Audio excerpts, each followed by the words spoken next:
Well, good morning and welcome to, wow, can you believe it? It's it's Thursday, March 26th. Time kind of gets a little messed up in my head sometimes. I'm not sure what day it is right now because the days just seem kind of meld into one another. But yeah, it's Thursday. That's a good day. Remember, Thursday, we want to be thorough on Thursday so we can have a fantastic Friday.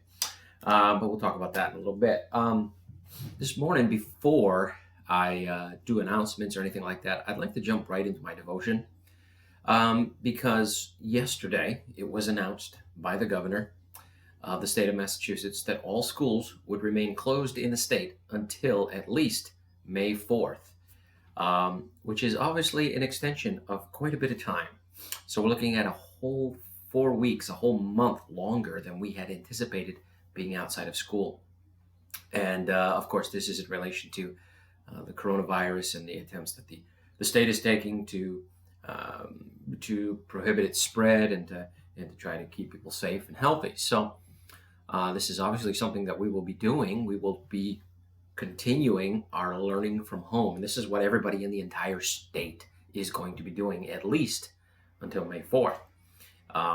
And possibly beyond that, we don't know. It's a good thing yesterday we talked about being flexible. You remember that devotion? Yeah, about allowing God to give us peace, which will then activate flexibility within our life. Well, today I'd like to take a look at a passage in relation to what we've just heard, because for many of you, this is a disappointment. It's something that you did not anticipate. You were hoping to be able to go back to school. You were hoping to be able to do other activities and different things, because this has a ripple effect. It seems to be affecting a lot of people in a lot of lives in a lot of way. And maybe you're like, I just want to get out of my house and do something.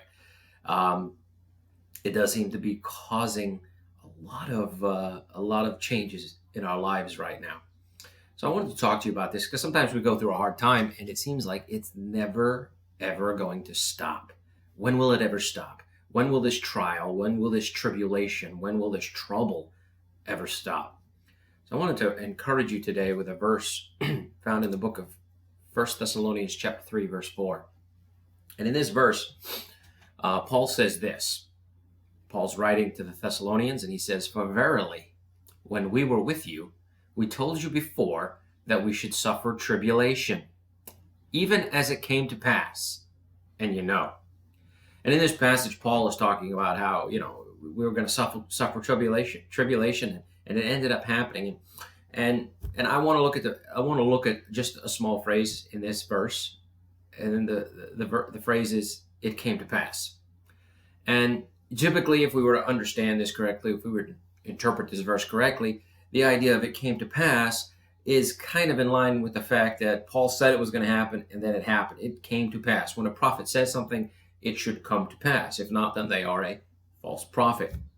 But I want to hang a little bit of hope on that one phrase today. It came to pass. When I was in Bible college 20-something years ago, I had a friend, Aaron Dawson, and he taught a devotional. He preached a devotional message to our school one morning, and he focused on this passage, not necessarily this passage, but on this phrase, "It came to pass."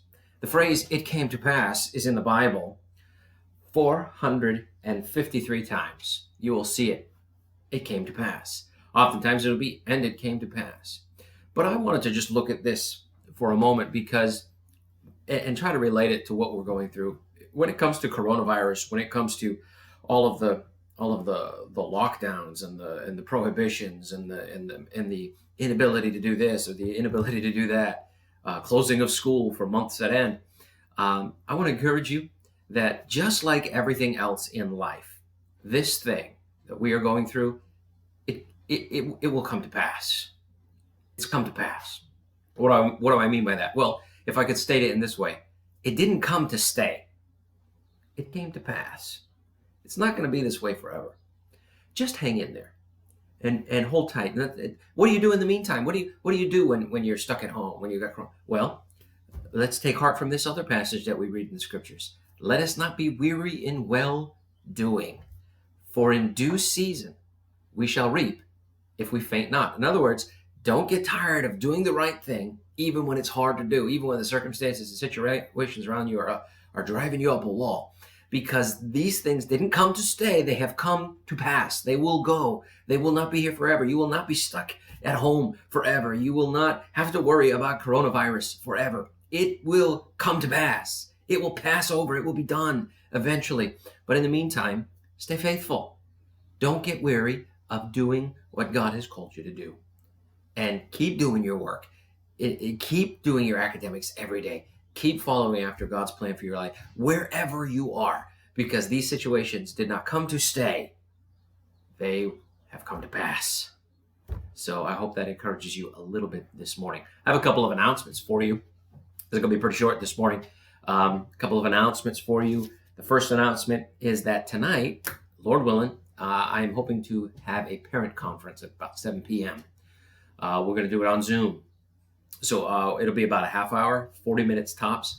And I just would like to explain to the parents the best I can what's going on, what changes are taking place. Obviously, it's pretty obvious, but try to give a little bit of information and help people to understand. Also give you the opportunity to ask some questions. I had sent out an email to all the parents about this.